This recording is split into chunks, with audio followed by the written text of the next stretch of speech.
서울 외곽, 조용한 주택가의 어느 겨울 새벽, 장미숙 씨는 손자와 함께 살고 있는 아들 집에 며칠간 머물고 있었다. 며느리와의 갈등 이후 몇 년 만에 처음으로 아들과 가까운 거리를 허락한 시간이었다. 그날 새벽, 시계는 2시 17분을 가리키고 있었다. 갑작스러운 그 어떤 소리보다 섬뜩한 소리가 화장실 문 너머에서 들렸다. 뚝, 뚝, 뚝. 단순한 노크 같기도 했고, 무언가를 간절히 두드리는 소리 같기도 했다. 미숙 씨는 처음엔 꿈이라 생각했다. 하지만 이어진 건 흐느낌이었다. 낮고 떨리고 마치 살려달라는 듯한 화장실에서 들리는 그 소리에 미숙 씨는 이불을 걷어내고 조심스럽게 복도로 나갔다. 민준아, 그녀는 아들의 이름을 불렀지만 아무 대답도 없었다. 그녀는 다가가 화장실 문틈으로 눈을 가져갔다. 한참을 망설이다가 조심스럽게 문을 밀어보았다. 잠가 있었다. 그런데 그 문틈 사이로 뭔가 이상한 그림자가 스쳤다. 피부는 창백했고 머리는 길게 늘어졌으며 양손으로 얼굴을 감싼 채 구석에 웅크린 한 여자가 있었다. 여보세요. 누구세요? 그 순간 안에서 여자가 고개를 들었다. 그 눈은 사람의 눈이 아니었다. 분노와 공포, 고통과 원망이 동시에 뒤섞인 혼란스러운 눈빛이었다. 미숙 씨는 온몸이 얼어붙는 것을 느꼈다. 하지만 다음 순간 그 여자는 손으로 입을 틀어막으며 사라졌다. 놀란 그녀는 즉시 경찰에 신고했다. 우리 집 화장실에 누가 갇혀 있어요. 누구인지 모르겠어요. 제발 빨리 와주세요. 30분 후 경찰이 도착해 화장실 문을 강제로 열었다. 그 안엔 아무도 없었다. 심지어 흔적조차 없었다. 미숙 씨는 혼란에 빠졌다. 하지만 더 큰 충격은 그 다음 날 찾아왔다. 집에 설치된 CCTV에는 새벽 2시경 누군가 화장실로 들어가는 장면이 있었다. 놀랍게도 그것은 아들 민준의 아내, 즉 미숙 씨의 며느리 서류진이었다. 그러나 그녀는 6개월 전 자택에서 투신해 사망한 것으로 알고 있었다. 미숙 씨는 손에 든 리모컨을 떨어뜨렸다. 그럴 리가 없어. 유진이는 죽었잖아. 분명히 내가 장례까지 치렀는데. 그날 이후 집안엔 이상한 일들이 잇따랐다. 문이 스스로 열리고 밤마다 화장실 쪽에서 물 흐르는 소리가 들렸다. 손자는 어느 날 말없이 울기 시작했다. 할머니, 그 언니가 또 나한테 말했어요. 내가 여기 있다고, 아무도 몰라준다고. 미숙 씨는 불안에 떨면서도 진실을 파헤치기 시작했다. 시작은 유진의 유품에서 발견한 작은 노트였다. 그 안에는 그녀가 마지막까지 쓰던 일기장이 있었다. 오늘도 그는 나를 외면했다. 나는 그저 사랑받고 싶었다. 하지만 그가 나를 바라볼 때마다 나는 더 이상 사람이 아니었다. 울음소리조차 허락되지 않았다. 일기장의 문장은 짧았지만 절규에 가까웠다. 그녀는 유진이 단순한 우울증 환자가 아니었음을 깨달았다. 이 가정엔 누군가 말하지 않았던 어두운 진실이 있었다. 며느리의 죽음은 과연 자살이었을까?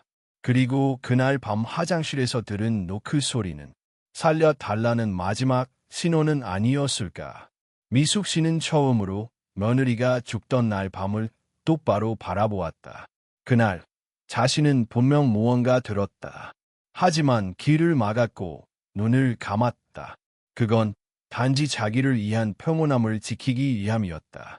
그녀는 자신이 며느리를 외면했던 수많은 밤들을 떠올렸다. 사소한 오해와 편견, 침묵이 쌓여 결국 한 생명을 고립시킨 것이었다. 그날 밤의 노크는 어쩌면 단순한 귀신의 장난이 아닌 살아있는 사람들의 죄의식이 만들어낸 마지막 양심의 소리였을지도 모른다. 하지만 지금 그 노크는 다시 울리고 있다. 그녀는 결심했다. 진실을 마주하겠다고. 유진의 죽음을 파헤치겠다고. 그녀가 마지막에 남긴 문을 열어달라는 외침을 외면하지 않겠다고.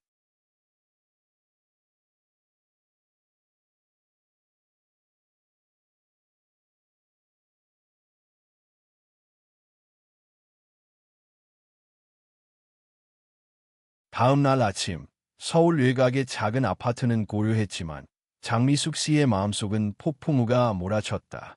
그녀는 어젯밤 화장실에서 들었던 소리와 CCTV의 장면, 그리고 유진의 일기장을 떠올리며 불안과 공포, 그리고 죄책감으로 머리가 복잡했다. 장미숙 씨는 아들 민준에게 조심스럽게 물었다. 민준아, 유진이가 정말 죽었나요? 내 눈으로 확인한 거 맞지? 민준은 잠시 침묵했다. 그는 지난 몇 달간 자신의 아내와 가족의 평온을 지키기 위해 무언가를 숨겨왔음을 깨달았다. 엄마, 우리 가족 모두 충격이 크잖아요. 하지만 유진이는 맞아요. 사고였어요. 우리는 장례까지 치렀잖아요. 미숙 씨는 이해할 수 없었다.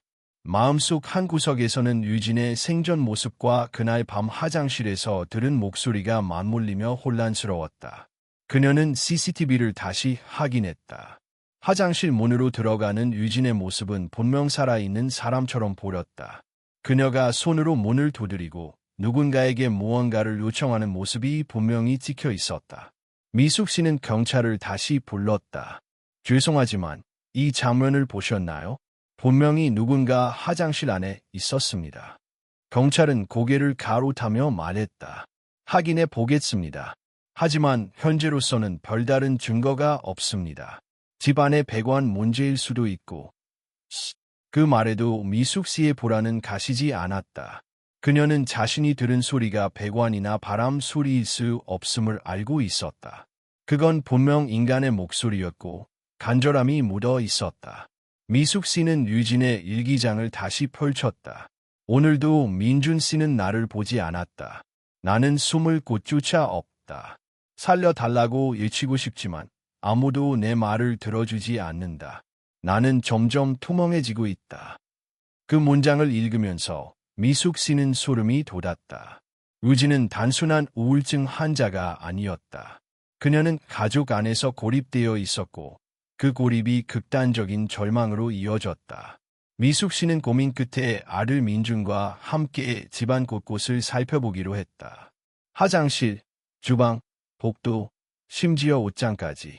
그녀는 유진이 마지막으로 머물렀던 흔적을 찾고 싶었다. 그때 민준이 발견했다. 화장실 벽 한쪽에 희미하게 긁힌 자국이 있었다. 엄마, 이거 보세요. 분명히 누군가 손톱으로 긁은 자국이에요. 유진이의 마지막 몸부림일 수도 있습니다. 미숙 씨는 숨을 죽였다.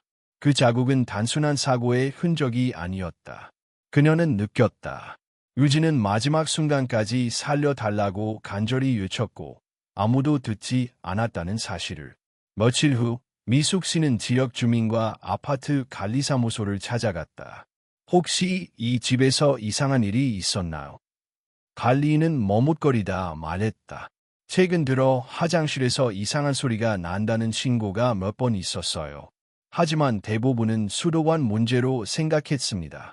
미숙 씨는 더 이상 침묵할 수 없다고 결심했다. 그녀는 아들에게 말했다. 민준아, 이제 우리 가족이 진실을 마주해야 해. 유진이의 죽음, 그리고 그 밤의 소리를 외면하면 안 돼. 민준은 고개를 숙였다. 그는 아내의 죽음을 받아들이고 싶지 않았고 가족의 평화를 지키고 싶었다. 하지만 이제는 어머니의 결심 앞에 자신도 움직일 수밖에 없었다. 그날 밤 미숙 씨와 민준은 다시 화장실로 향했다. 문틈으로 불빛을 비추자 그 안에는 아무도 없었다. 하지만 공기는 차갑게 흐르고 희미한 물소리와 함께 낮게 울리는 노크 소리가 다시 들렸다. 뚝, 뚝, 뚝. 민준은 손을 떨며 말했다. 엄마, 이건 분명히 유진이 목소리예요. 미숙 씨는 눈물을 흘렸다. 그 소리는 단순한 악몽이나 환청이 아니었다. 그건 살아있는 사람의 절박한 의심, 도움을 요청하는 마지막 신호였다.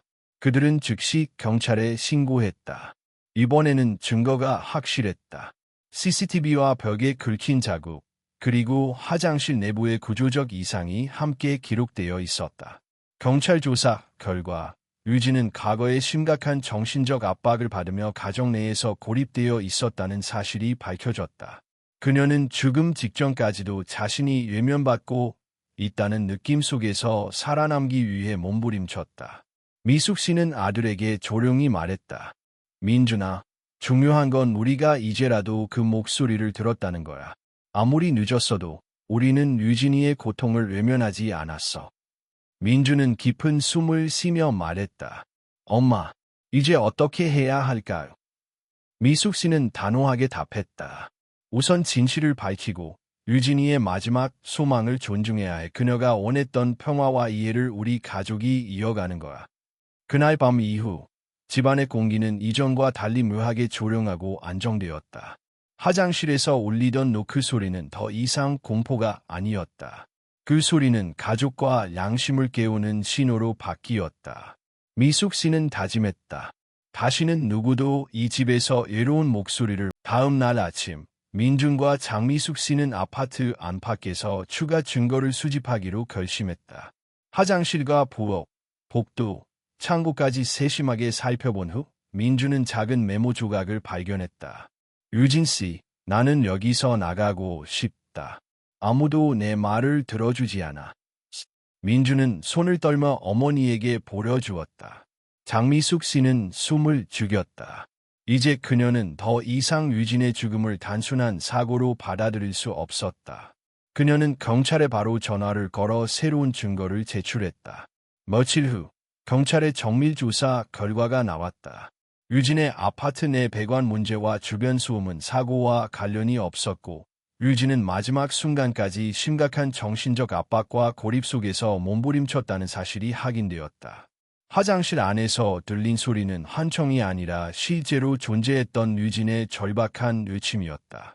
장미숙 씨는 민준과 함께 유진의 부모, 그리고 친척들을 만나 사건의 전말을 설명했다. 우리는 이제라도 진실을 알아냈습니다.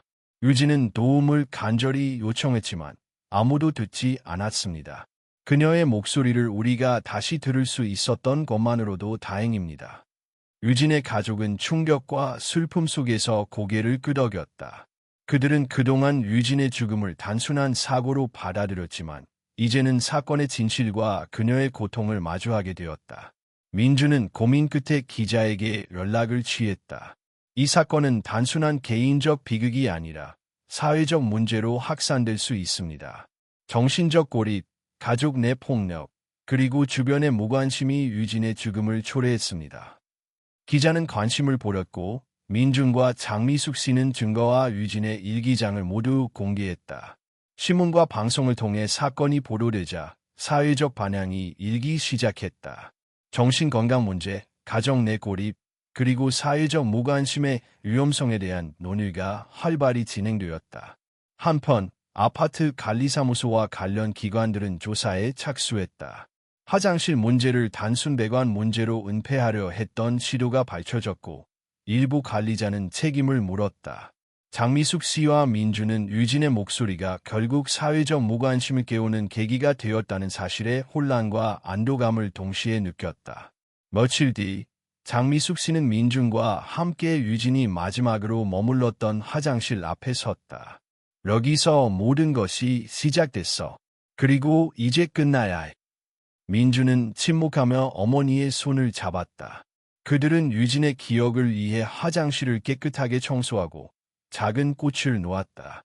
하지만 사건은 단순히 과거를 정리하는 것으로 끝나지 않았다. 유진이의 죽음과 그 고통을 둘러싼 진실이 드러나면서 주변 이웃과 아파트 주민들 사이에는 책임과 양심에 대한 논쟁이 일었다. 왜 우리는 유진의 외침을 듣지 못했을까? 이런 일이 또 발생하지 않도록 어떻게 해야 할까? 이 질문들은 단순한 개인적 반성이 아닌 사회적 숙제로 이어졌다. 민준과 장미숙 씨는 서로를 바라보며 결심했다. 우리는 이제라도 유진의 목소리를 세상에 전해야 할 그녀의 고통을 헛되이 하지 않기 위해서라도. 그들은 지역복지센터와 정신건강상담기관을 찾아가 유진의 사례를 공유했다. 이 사건을 통해 사람들은 타인의 고통을 무시하지 말아야 합니다.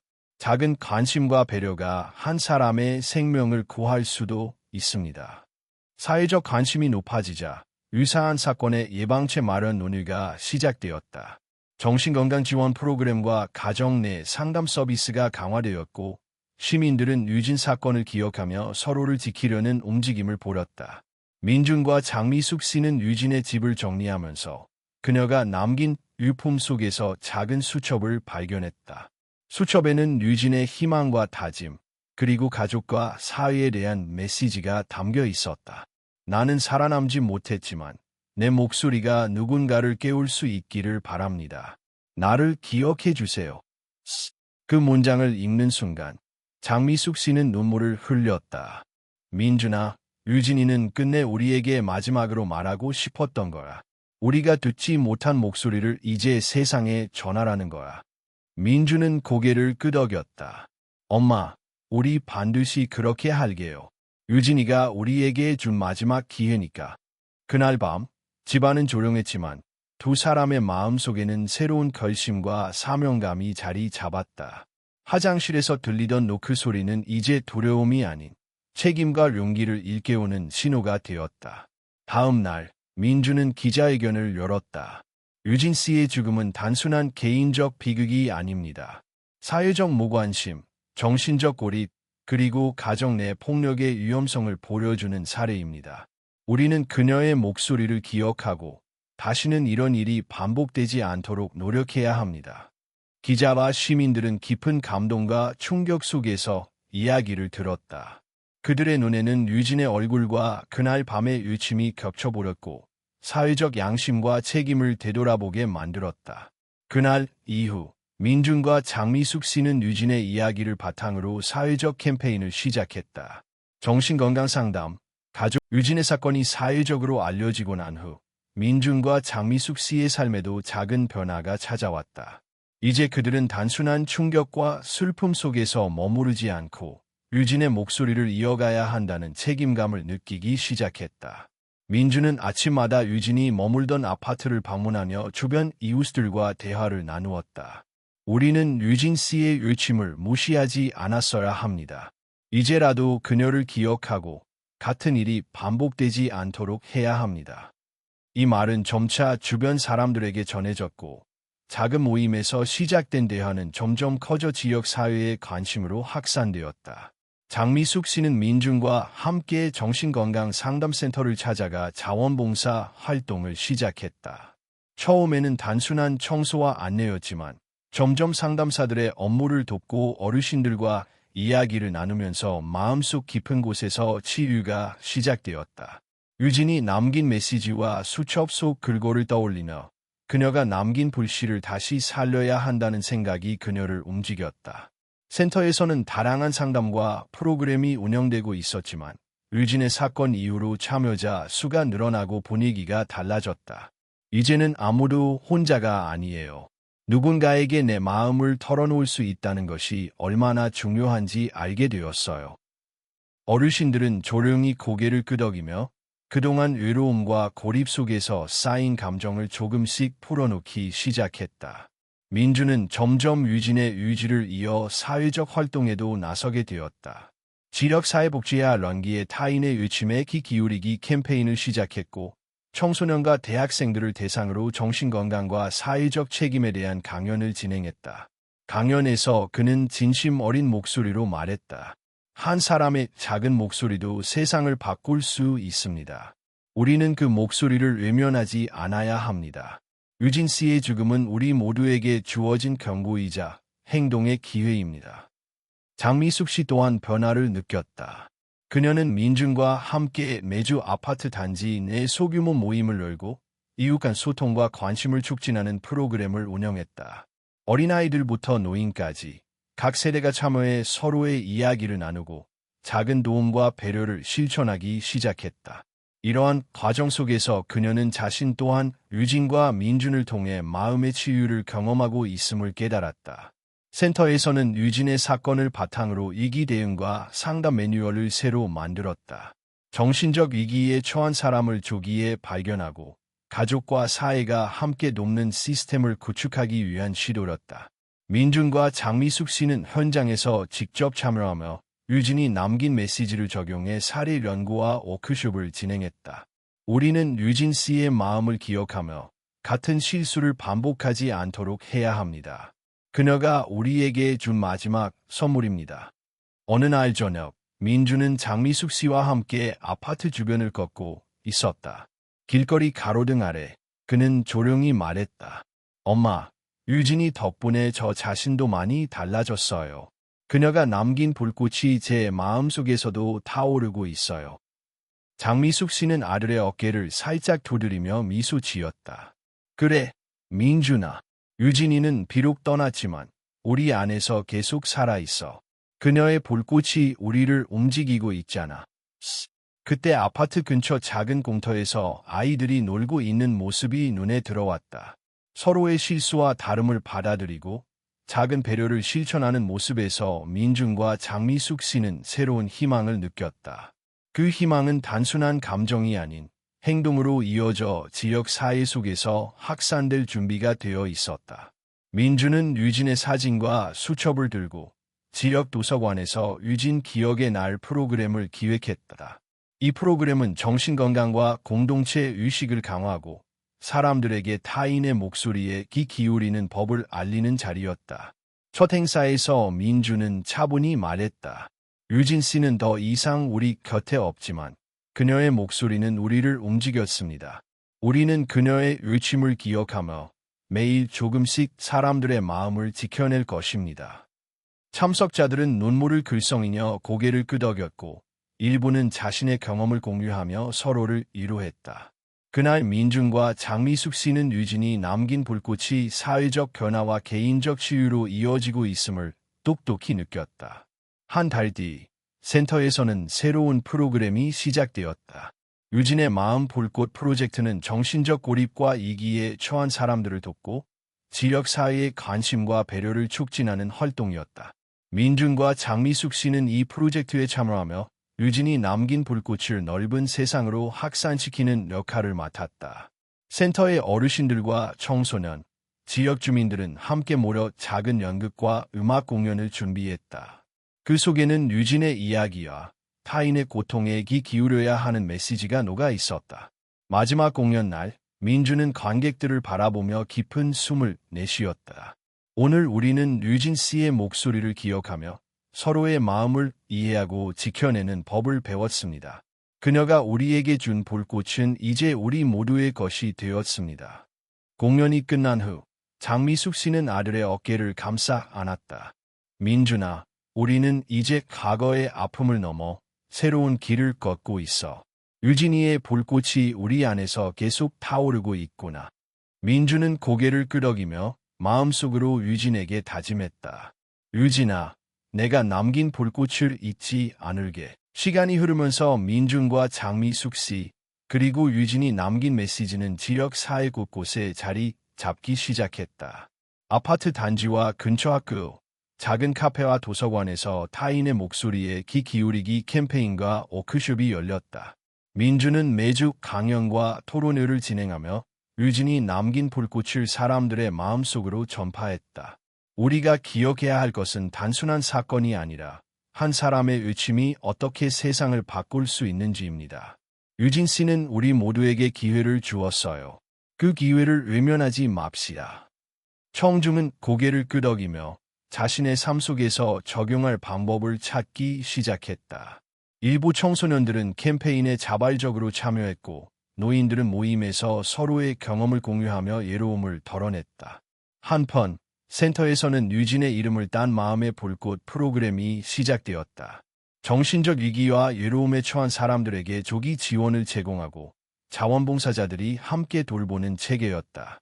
민준과 장미숙 씨는 프로그램 운영위원으로 참여하며 현장을 점검했다. 민준은 한 어르신과 대화를 나누며 말했다. 할머니, 우리가 여기 있는 이유는 단순히 도와주기 위함이 아닙니다. 당신의 이야기를 듣고 함께 이해하며 성장하기 위해서예요. 어르신은 잠시 눈을 감고 깊게 숨을 내쉬었다. 민준아, 내가 이렇게까지 관심을 가져주다니 정말 고맙구나. 이제 나도 혼자가 아니란 걸 느낄 수 있어. 그날 저녁, 민준은 장미숙 씨와 함께 센터를 나와 아파트 단지로 향했다. 길가를 걷던 민준은 멈춰서서 유진이 남긴 작은 나무 조각상을 떠올렸다. 가장 깊은 어둠 속에서 빛은 태어난다. 조용히 조각상을 바라보며 그는 속으로 다짐했다. 유진아, 나는 너의 불꽃을 이어갈 거야. 이 작은 불빛이 더 많은 사람들에게 닿을 수 있도록 할게. 다음 날, 센터에서 진행되는 프로그램에 참여한 청소년 중 한 명이 민준에게 다가왔다. 선생님, 저도 이번 캠페인에 참여하고 싶어요. 친구들에게 유진 씨 이야기를 전하고 작은 변화를 만들어 보고 싶어요. 민준은 미소 지으며 고개를 끄덕였다. 좋아. 내가 전할 수 있는 메시지는 단순하지만 강력해. 작은 불꽃이 큰 변화를 만들어낼 수 있어. 장미숙 씨는 아들 민준이의 변화와 노력에 감동하면서도 그녀 자신 역시 내면의 치유를 경험하고 있었다. 센터에서 매일 아침 어르신들과 함께 준비하는 식사와 청소, 이야기 나누기 속에서 그녀는 과거의 죄책감과 불안을 조금씩 내려놓았다. 이제 나는 과거에 머무르지 않아. 유진과 민준을 통해 배운 것이 많아. 우리 모두는 실수를 통해 배우고 다시 일어설 수 있어. 그러던 어느 날, 지역사회에서 개발 계획으로 인해 센터의 일부 공간이 위기에 처했다는 소식이 전해졌다. 유진이 살아 있었더라면 분명 반대했을 상황이었다. 민준과 장미숙 씨는 즉시 대응에 나섰다. 민준은 지역사회 주민들과 모임을 열고 문제 해결을 위해 의견을 모았다. 이 공간은 단순한 건물이 아닙니다. 여기에는 사람들의 삶과 마음이 담겨 있어요. 우리 모두 함께 지켜야 합니다. 회의는 열띤 토론과 논쟁으로 이어졌지만 민준의 차분하고 진심 어린 발언은 모두의 마음을 움직였다. 장미숙 씨 또한 주민들을 설득하며 센터의 중요성을 강조했다. 결국 주민들은 서명운동과 청원 활동을 시작했고 개발 계획은 일정 부분 조정되었다. 센터는 유지되었고 사람들은 한층 더 강한 공동체 의식을 가지게 되었다. 그 시점에서 민준은 유진의 존재가 자신과 장미숙 씨에게 어떤 의미였는지를 되새겼다. 유진은 단순히 과거의 고통과 죄책감을 남긴 인물이 아니라 사람들에게 행동과 책임을 일깨운 촉매제였다. 그 촉매제 덕분에 민준은 단순히 개인의 상처를 치유하는 것을 넘어 공동체 전체를 변화시키는 역할을 수행하고 있었다. 며칠 후 센터에서는 유진의 마음 불꽃 기념일을 맞아 작은 행사를 열었다. 어르신들과 청소년, 주민들이 함께 모여 공연과 이야기 나눔을 진행했다. 민준은 마이크를 잡고 조용히 말했다. 오늘 우리는 유진 씨의 이야기를 기억하며 서로의 마음에 귀 기울이는 법을 배우고 있습니다. 그녀가 남긴 불꽃은 이제 우리 모두의 것입니다. 참석자들은 눈물을 글썽이며 고개를 끄덕였고 일부는 자신의 경험을 공유하며 서로를 위로했다. 그날 밤 민준과 장미숙 씨는 센터를 나와 달빛 아래를 걸었다.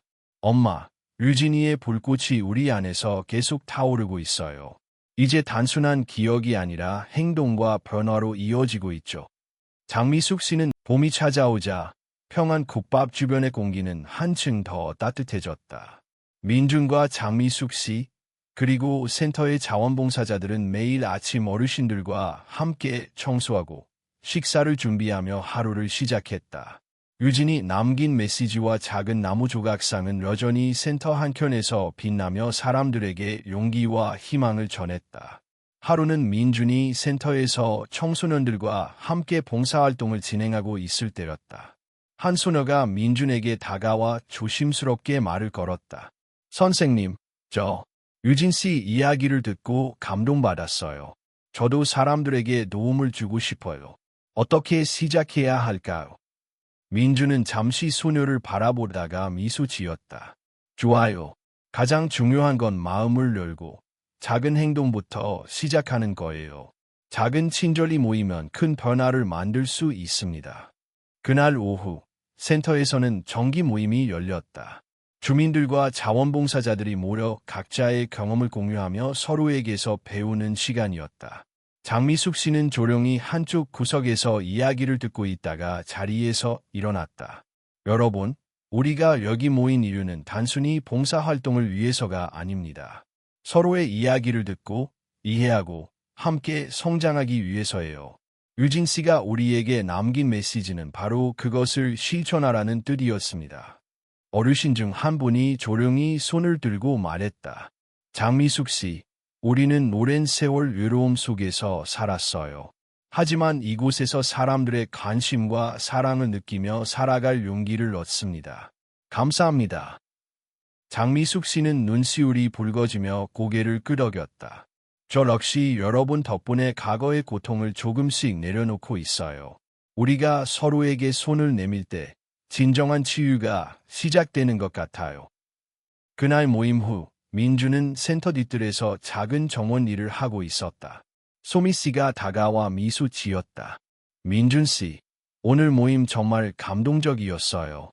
어르신들과 청소년들이 서로를 이해하는 모습이 참 보기 좋았어요. 민주는 잠시 생각에 잠기다가 답했다. 그래요. 유진이의 불꽃이 우리 마음속에서 살아 숨쉬고 있는 것 같아요. 하지만 소미 씨, 당신 덕분에 그 불꽃이 더 많은 사람들에게 전달되는 거예요. 소미 씨는 얼굴을 살짝 붉히며 고개를 숙였다. 민준 씨, 저도 민준 씨와 함께라면 무서울 게 없을 것 같아요. 우리 같이 더 많은 사람들을 도와요. 그 순간 민준의 마음속에서는 새로운 감정이 피어올랐다. 그는 유진의 기억을 소중히 간직하면서도 현실 속에서 자신을 지지하고 함께 나아갈 사람을 발견했다는 사실에 가슴이 두근거렸다. 그날 저녁, 민주는 장미숙 씨와 함께 센터에서 남은 설거지를 하고 있었다. 엄마, 소미 씨와 함께하면 센터를 더 잘 운영할 수 있을 것 같아요. 그리고 어르신들에게도 더 많은 즐거움을 줄 수 있을 거예요. 장미숙 씨는 미소 지으며 아들의 어깨를 감싸 안았다. 맞아요.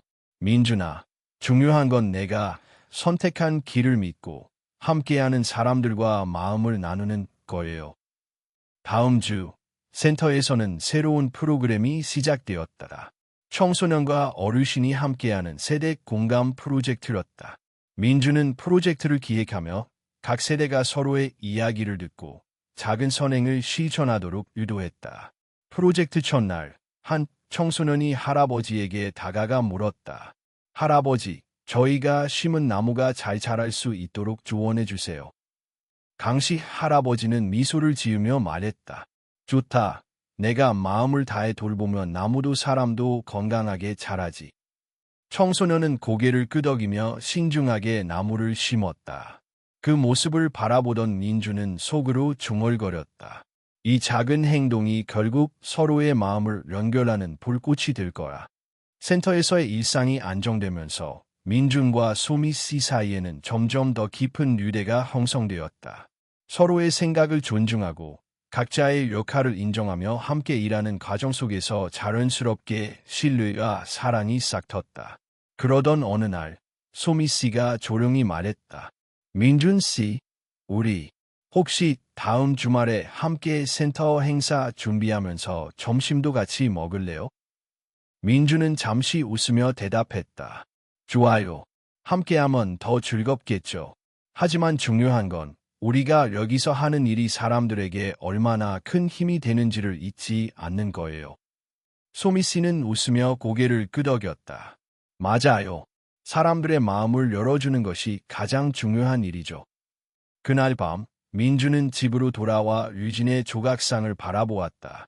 마음의 문을 열 때 비로소 어둠은 사라진다. 민주는 깊은 숨을 내쉬며 속으로 다짐했다. 유진아, 나는 너의 불꽃을 이어가고 있어. 이제 너의 일침은 더 이상 혼자가 아니야. 우리는 함께 세상을 밝히고 있어. 며칠 후 센터에서는 주민들을 초청한 작은 축제가 열렸다. 청소년과 어르신, 자원봉사자들이 함께 음식을 나누고 공연과 게임을 즐기며 서로의 유대감을 강화했다. 민준과 소미 씨는 축제를 준비하며 서로에게 작은 배려와 웃음을 나누었다. 행사가 끝난 후 민준은 소미 씨와 함께 공터를 거닐며 속삭였다. 오늘 하루를 통해 사람들의 마음속에 작은 불꽃이 더 많이 타올랐을 거예요. 우리가 하는 일이 얼마나 중요한지 다시 느끼게 되었어요. 소미 씨는 미소 지으며 손을 잡았다. 맞아요. 이 불꽃이 점점 커지면 우리 모두에게 희망이 될 거예요. 그리고 민준 씨, 저도 당신과 함께 불꽃을 지키고 싶어. 그 순간 민준은 마음속 깊은 곳에서 결심했다.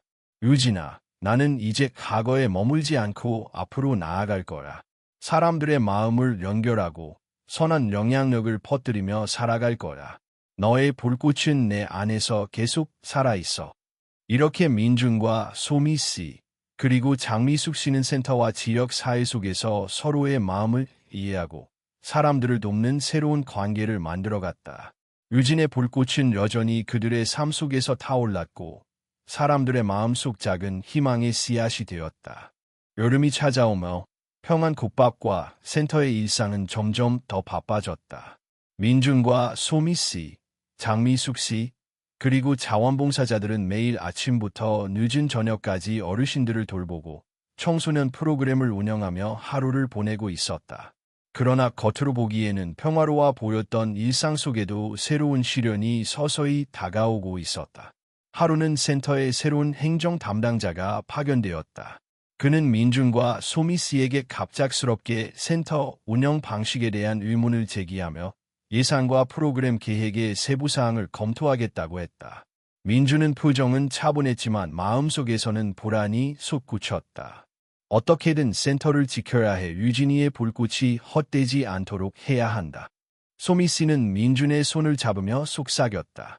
걱정하지 마요. 우리가 함께라면 어떤 어려움도 이겨낼 수 있어요.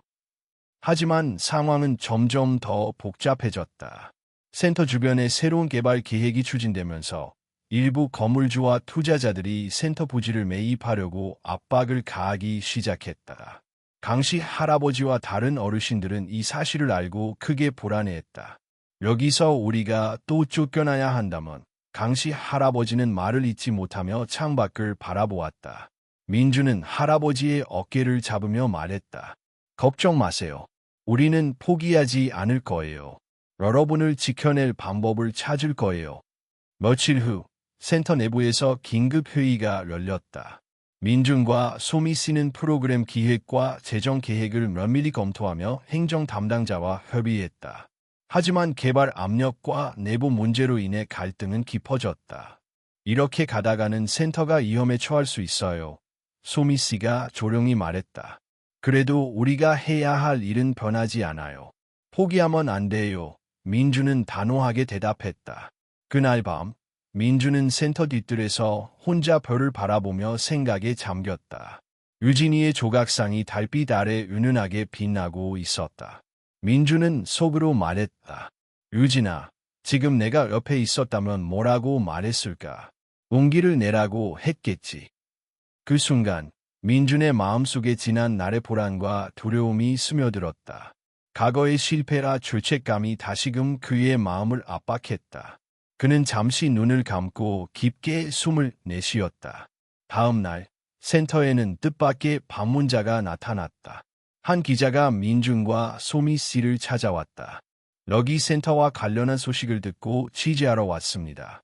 혹시 이번 개발 기획과 관련해 입장을 말씀해 주실 수 있나요? 민준은 잠시 망설였지만 소미 씨의 격려에 힘입어 담담하게 말했다. 우리 센터는 단순히 건물이 아니라 사람들의 삶과 마음을 지키는 공간입니다. 우리는 누구도 외롭지 않게 모든 세대가 서로를 이해하며 살아갈 수 있도록 최선을 다할 것입니다. 그 기자는 민준의 진심 어린 말에 고개를 끄덕이며 취재를 진행했다. 그러나 시련은 계속되었다. 개발 계획을 추진하는 투자자들이 센터 부지를 빠르게 매입하려고 하면서 민준과 소미 씨는 법적 대응을 준비해야 했다. 센터의 어르신들과 청소년들도 점점 불안해했고 민준은 책임감과 압박 속에서 마음이 점점 무거워졌다. 우리가 실패하면 모두가 다칠 거라 민준은 속으로 중얼거렸다. 소미 씨가 그의 손을 꼭 잡았다. 민준 씨, 우리 포기하지 말아요. 유진이의 불꽃이 우리를 지켜줄 거예요. 그리고 우리는 혼자가 아니에요. 센터 내 갈등과 외부 압박 속에서 민준과 소미 씨는 서로에게 의지하며 문제를 해결하려 애썼다. 민준은 개발 계획에 대한 법적 대응과 행정 협상을 동시에 진행했고 소미 씨는 어르신들과 청소년들을 안정시키기 위해 정서적 지원을 제공했다. 센터 내부는 긴장감 속에서도 점차 협력의 분위기로 바뀌었다. 한편 민주는 강씨 할아버지와 이야기를 나누며 새로운 통찰을 얻었다. 할아버지, 저는 늘 과거의 실수 때문에 두려웠어요. 하지만 이제는 미래를 위해 싸워야 한다는 걸 깨달았어요. 강씨 할아버지는 민준의 어깨를 두드리며 말했다. 좋다. 두려움 속에서도 행동할 수 있다면 그것이 진정한 용기지. 내가 여기서 포기하지 않는다면 우리 모두 살아남을 수 있을 거야. 며칠 후 센터는 외부 감사와 조사 과정을 무사히 통과했다. 기자들의 기사와 주민들의 지지 덕분에 개발 압력은 잠시 주춤했다. 민준과 소미 씨는 안도하며 서로를 바라보았다. 우리는 해냈어요. 아직 끝나지 않았지만 한 걸음 나아갔어요. 맞아요. 그리고 앞으로도 함께라면 어떤 시련도 이겨낼 수 있어요. 이 시련을 통해 민준과 소미 씨, 장미숙 씨는 더욱 강한 유대와 결속을 갖게 되었다. 센터 내부의 신뢰와 협력은 강화되었고 주민들은 서로에게 더 큰 관심과 애정을 쏟게 되었다. 유진이 남긴 불꽃은 여전히 그들의 마음속에서 타오르며 위기 속에서도 희망을 잃지 않게 하는 힘이 되었다. 여름이 지나고 가을의 찬바람이 불어오기 시작했다. 평안 곳밭과 센터의 일상은 여전히 분주했지만 민준과 소미 씨, 장미숙 씨는 마음 한켠에 불안감을 안고 있었다. 개발 압력과 법적 대응은 계속되고 있었고 센터의 미래는 여전히 불확실했다. 하루아침 센터로 긴급 공문이 도착했다. 부지 소유권 문제가 법적 분쟁으로 이어지며 센터를 일시적으로 비워야 한다는 통지가 담겨 있었다. 어르신들과 청소년들은 공포와 혼란에 휩싸였다. 강씨 할아버지는 창가에 앉아 천장을 바라보며 중얼거렸다. 또 다시 쫓겨나야 한다니. 이제 어디로 가라 하는 거지. 민주는 할아버지의 손을 잡으며 단호하게 말했다. 걱정하지 마세요. 우리는 반드시 해결할 방법을 찾을 거예요. 누구도 여기서 떠나지 않게 할 겁니다. 하지만 현실은 더욱 냉혹했다. 개발 투자자들은 법적 공방이 진행되는 동안에도 땅을 매입하려 압력을 가하며 일부 공무원들은 신속한 철거를 권고했다. 민준과 소미 씨는 내부 회의를 소집했다. 우리가 해야 할 일은 두 가지예요. 첫째, 법적 대응을 철저히 준비하는 것. 둘째, 어르신들과 청소년들을 안정시키는 것. 민준은 침착하게 말했다. 소미 씨는 고개를 끄덕이며 덧붙였다. 모두가 두려움 속에서 흔들리지 않도록 우리가 버팀목이 되어야 해요. 우리가 흔들리면 아무도 안전하지 못해요. 며칠간의 긴장된 준비 끝에 민준과 소미 씨는 지역 변호사와 함께 법적 대응 계획을 최종 점검했다. 센터 내부는 조용했지만 눈빛 속에는 결연함이 배어 있었다. 어르신들과 청소년들은 불안했지만 민준과 소미 씨의 존재가 그들에게 작은 희망이 되었다. 그날 밤 민준은 센터 뒷마당에서 유진이의 조각상을 바라보며 깊은 숨을 내쉬었다. 달빛 아래 반짝이는 나무 불꽃은 그에게 유진이의 메시지를 다시금 상기시켰다. 유진아, 내가 남긴 불꽃이 우리를 여기까지 이끌었어. 이제 내가 할 차례야. 민준의 손은 떨렸지만 결단은 확고했다. 그는 소미 씨에게 전화를 걸었다. 소미 씨, 내일 우리는 센터를 지키기 위해 마지막 방법을 써야 해요. 위험할 수 있지만 포기할 수는 없어요. 다음 날 센터로 법원과 공무원, 개발 투자자들이 몰려왔다. 민준과 소미 씨는 어르신들과 청소년들을 안전하게 대피시키고 법적 서류와 증거를 준비하며 맞섰다. 기자들도 현장에 있었고 지역 사회는 긴장 속에서 이 사건을 지켜보고 있었다. 투자자 대표가 목소리를 높였다. 이 부지는 곧 매각될 예정입니다. 법적 절차는 완료될 것이며 여러분은 비워야 합니다. 민주는 흔들리지 않고 답했다. 이 센터는 단순한 건물이 아닙니다. 사람들의 삶과 마음을 지키는 공간입니다. 우리는 법적으로 그리고 사회적으로 이 공간을 지킬 권리가 있습니다. 법정 대리인이 준비한 증거와 지역 주민들의 서명, 그리고 기자들의 관심은 상황을 바꾸기 시작했다. 민준과 소미 씨는 한 걸음도 물러서지 않고 센터를 지키기 위한 모든 법적, 행정적 수단을 동원했다. 그러나 긴장은 극에 달했다. 투자자들은 마지막 수단으로 경찰에 센터 철거를 요청했고 센터 내부에는 긴장감이 가득했다. 어르신들과 청소년들은 공포에 떨었지만 민준과 소미 씨의 단호한 모습에 조금씩 안정을 찾았다. 우리가 포기하면 끝이에요. 하지만 여기서 행동하면 기적이 일어날 수도 있어요. 소미 씨가 낮은 목소리로 말했다. 민준은 숨을 고르며 결심했다. 맞아요. 오늘이 바로 그 날이에요.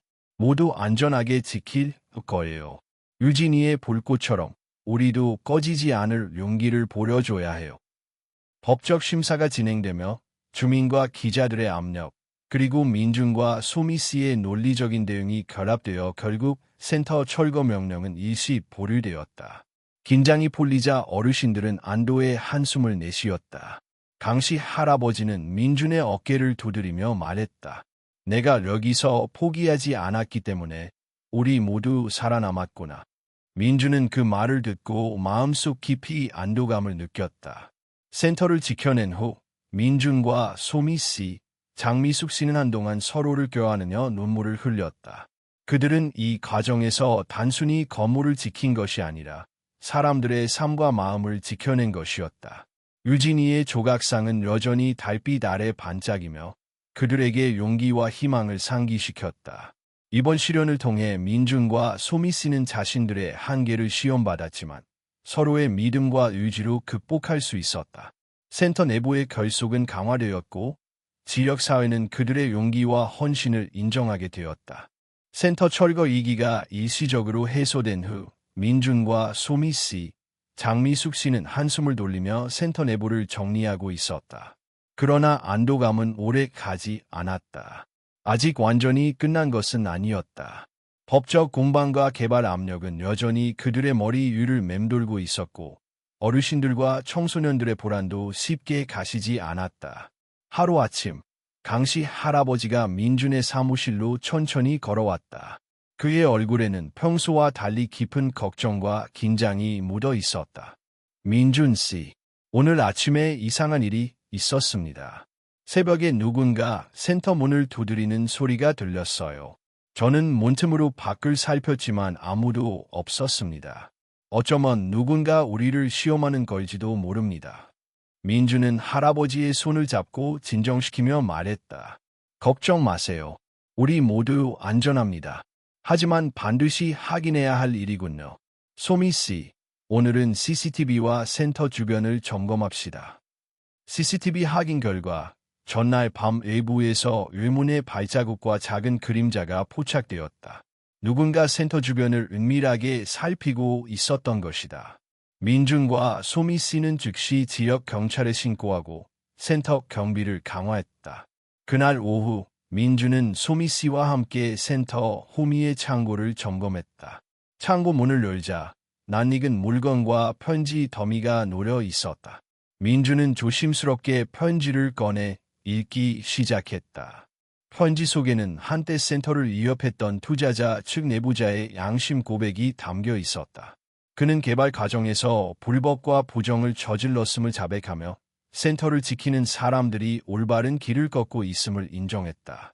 소미 씨, 이게 바로 우리가 기다리던 증거예요. 이제 모든 것이 드러날 수 있어요. 민준의 목소리에는 떨림과 희망이 섞여 있었다. 소미 씨는 편지를 손에 꼭 쥐며 답했다. 맞아요. 이제 센터를 지키기 위한 마지막 단계에 돌입할 수 있어요. 이번에는 법과 사회적 정의가 우리 편이에요. 며칠 후 민준과 소미 씨는 기자회견을 열었다. 센터의 존립과 관련된 사실을 투명하게 공개하고 내부 고발자의 용기 있는 고백과 주민들의 지지를 소개했다. 지역신문과 방송은 이 소식을 대대적으로 보도하며 센터의 가치를 널리 알렸다. 센터를 지키는 과정에서 어르신들과 청소년들은 다시 평온을 되찾았다. 유진이의 조각상은 여전히 센터 중앙에 자리하고 있었고 달빛과 조명 아래 반짝이며 모두에게 희망과 용기를 상기시켰다. 하지만 민준과 소미 씨는 단순히 센터를 지킨 것에 만족하지 않았다. 그들은 더 큰 목표를 세웠다. 센터가 단순한 보호 공간에 그치지 않고 지역사회와 연결된 교육과 자원봉사, 나눔의 장이 되도록 발전시키는 것이었다. 민주는 강씨 할아버지와 몇몇 어르신, 청소년들을 모아 새로운 계획을 설명했다. 우리는 이제 단순히 센터를 지키는 것에서 나아가 더 많은 사람들을 돕는 길을 만들 거예요. 유진이와 같은 사람들이 마음껏 선행을 실천할 수 있는 환경을 만드는 겁니다. 어르신들은 민준의 말을 듣고 박수와 격려를 보냈다. 강씨 할아버지는 잠시 침묵하다가 눈시울을 붉히며 말했다. 드디어 우리 모두가 마음을 열고 진정한 평화를 찾을 수 있겠구나. 그날 저녁, 센터 내부는 평화로운 분위기로 가득 찼다. 소미 씨는 민준과 함께 주방에서 저녁 준비를 하며 말했다. 민준 씨, 우리가 해낸 일이 단순히 센터를 지킨 것만은 아니에요. 사람들의 마음과 삶을 지켜낸 거예요. 민준은 미소 지으며 답했다. 맞아요. 이제 우리는 이 공간을 통해 사람들에게 희망과 용기를 전할 수 있어요. 유진이의 불꽃이 꺼지지 않듯 우리도 그 불꽃을 이어가야 해요. 그 순간 센터 예부에서 작은 발걸음 소리가 들렸다. 민준과 소미 씨는 문을 열고 나가자 예상치 못한 손님이 있었다. 유진이었다. 그녀는 단정한 옷차림으로 조용히 미소를 지으며 말했다. 민준 씨, 소미 씨, 그리고 장미숙 씨, 다시 한번 감사드립니다. 제가 직접 오고 싶었어요. 센터와 사람들을 지켜주셔서 감사합니다. 민준은 순간 말을 잃었지만 유진이를 따뜻하게 맞이하며 말했다. 유진아, 너 덕분에 우리가 여기까지 올 수 있었어. 이제 내 마음의 불꽃이 우리 모두에게 전해졌어. 유진이는 민준과 소미 씨, 장미숙 씨, 그리고 센터 어르신들과 함께 앉아 이야기를 나누며 조용히 눈물을 흘렸다. 그 눈물은 슬픔이나 후회가 아닌 평화와 감사, 화해의 눈물이었다. 그녀는 센터의 모든 이들과 함께 새로운 시작을 기약하며 말했다. 저는 이제 다시 살아갈 수 있어요. 과거의 두려움과 죄책감을 내려놓고 앞으로 선한 일을 계속할 거예요. 그리고 언제든 이 센터를 찾아와 마음의 안식을 찾을 수 있도록 하겠습니다. 그날 밤, 달빛과 센터의 조명이 어우러져 조용히 빛났다. 유진이의 조각상과 함께 센터 내부와 외부는 평화로운 공기로 가득 찼다. 민준과 소미 씨, 장미숙 씨, 그리고 센터의 모든 사람들은 서로의 존재와 용기를 확인하며 진정한 화해와 평화를 맞이했다. 새벽, 평안 국밥 주변에는 고요가 내려앉았다. 민준과 소미 씨, 장미숙 씨는 센터에서 어르신들을 돌보며 하루를 시작했다. 창문 밖으로 스며드는 햇살은 부드럽게 실내를 감쌌고 따뜻한 공기 속에서 국밥 연기가 피어올랐다. 그날 아침은 이전과 달리 특별히 평화로웠다. 지난 폭풍 우 같은 사건과 이협의 그림자가 서서히 사라진 후 사람들의 마음속에는 새로운 희망이 자리 잡고 있었다. 민주는 부엌에서 국을 저으며 조용히 말했다. 소미 씨, 이제 진짜 시작이에요. 우리는 센터를 지킨 것만이 아니라 이곳을 통해 사람들의 마음을 치유하고 그들이 서로를 돕게 만들 수 있어요. 소미 씨는 민준의 말을 듣고 환하게 웃으며 답했다. 맞아요. 유진이의 불꽃이 우리에게 전해진 것처럼 이제 우리의 불꽃이 더 많은 사람들에게 번질 거예요. 그때 강씨 할아버지가 천천히 걸어와 민준에게 말을 건넸다.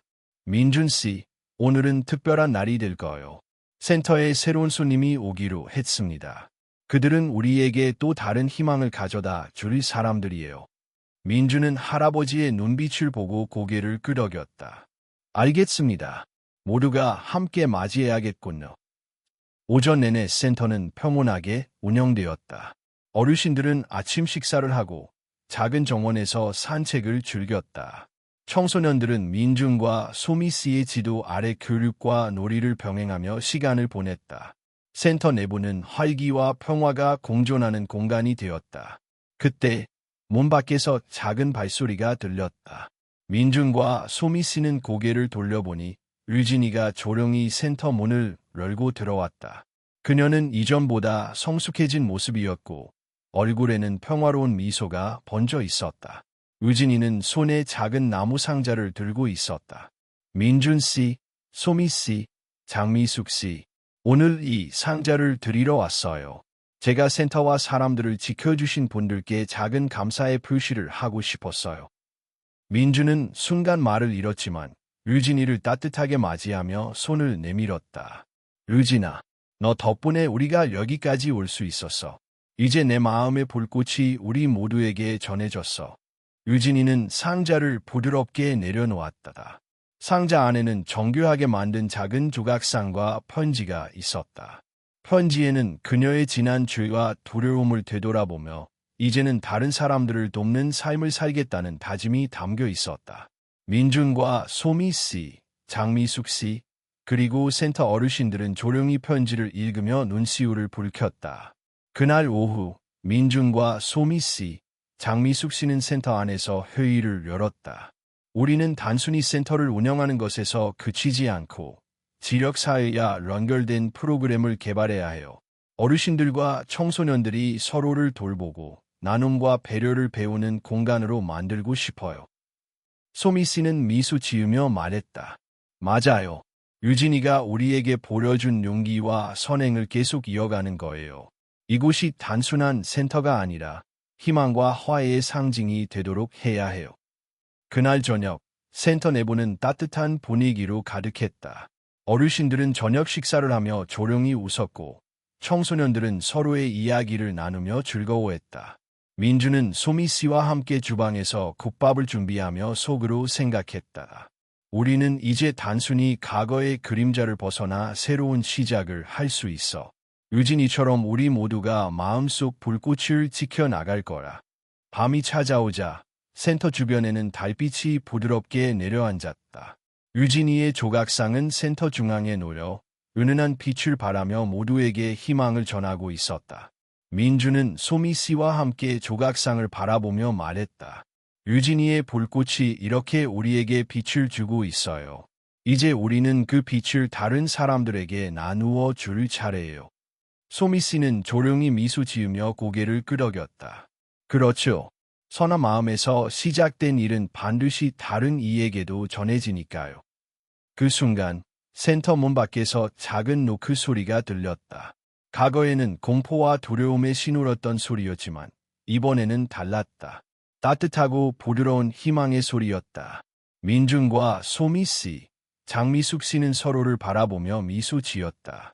이 소리는 이제 사람들에게 도움과 화해, 용기를 전하는 신호였다. 그날 밤 민준과 소미 씨는 센터 마루에 앉아 별빛을 바라보며 조용히 말했다. 우리는 이제 진정한 평화를 찾았어. 과거의 상처와 두려움도 이제는 우리가 지켜야 할 빛과 희망으로 바뀌었어. 소미 씨는 그의 손을 잡으며 답했다. 맞아요. 앞으로도 어려움이 있겠지만 우리는 서로를 믿고 마음속 불꽃을 지켜나갈 거예요. 몇 주 후 센터는 지역사회에 깊은 인상을 남겼다. 평안국밥과 센터의 이야기는 지역신문과 방송에서 소개되었고 많은 사람들이 센터를 방문하며 희망과 용기를 얻었다. 유진이는 여전히 멀리서 센터를 지원하며 봉사활동을 이어갔다. 민준과 소미 씨, 장미숙 씨는 서로를 바라보며 마음속으로 다짐했다. 우리는 이제 단순히 센터를 운영하는 사람이 아니야. 우리는 사람들의 마음과 삶을 지키는 수호자가 되었어. 유진이의 불꽃처럼 우리는 앞으로도 그 빛을 이어가야 해. 마지막 장면에서 센터 내부와 국밥 가게는 따뜻한 빛과 웃음으로 가득 찼다. 유진이의 조각상 아래에는 글귀가 새겨져 있었다. 마음을 열 때 비로소 어둠은 사라진다. 민준과 소미 씨, 장미숙 씨, 그리고 모든 센터의 사람들은 그 글꼴을 바라보며 서로의 손을 맞잡았다. 과거의 상처는 여전히 존재했지만 이제 그들은 그것을 통해 배운 교훈과 희망을 함께 나누며 새로운 삶을 시작했다. 밤하늘의 별빛 아래 평안국밥과 센터의 불빛은 앞으로도 사람들에게 희망과 용기를 전하며 계속해서 빛날 것이었다. 사람들은 그곳에서 국밥을 먹고 이야기를 나누며 서로를 이해하고 용서하는 법을 배웠다. 이 공간은 이제 단순한 건물이 아닌 살아있는 마음과 희망의 상징으로 자리 잡았다.